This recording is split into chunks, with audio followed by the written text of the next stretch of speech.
జేబులు కొట్టడం మానేసి అకౌంట్లు కొట్టేస్తున్నారు. ఇదివరకు జేబులో డబ్బులు ఉంటే కొట్టేసేవాళ్ళు, ఇప్పుడు అకౌంట్లో డబ్బులు ఉంటే కొట్టేస్తున్నారు. అదే సైబర్ క్రైమ్స్. సైబర్ క్రైమ్స్కి సంబంధించి దేశంలో లెక్క ఏంటంటే రోజు 7,000 పైచిలకు కంప్లైంట్స్ అందుతున్నాయి. ఇందులో 85% ఆన్లైన్ మోసాలే. మన దేశంలో ఆన్లైన్ మోసాలకు సంబంధించిన ఫిర్యాదులు 2019లో కేవలం 26,000 అయితే 21లో 4.5 లక్షలు, 23లో 15.5 లక్షలు పెరిగినాయి. ఈ ఏడాది మే నాటికి 7.4 లక్షల ఫిర్యాదులు ఒక్క 2 నెలల్లోనే నమోదైంది. 2023లో భారత్లో ప్రతి 129 మందిలో ఒకళ్ళు సైబర్ మోసాల బారిన పడుతున్నట్టుగా తేలింది. ఈ నేపథ్యంలో ఆర్టిఫిషియల్ ఇంటెలిజెన్స్ ద్వారా సైబర్ నేరాల నిరోధానికి సంబంధించి ప్లాన్ చేస్తున్నాం.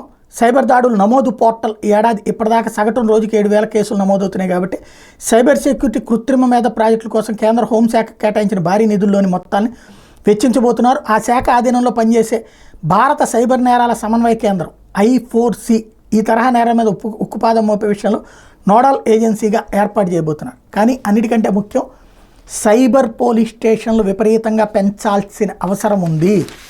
అది లేకపోతే ప్రజలు అల్లాడిపోతున్నారు అన్నది గుర్తుపెట్టుకోవాలి.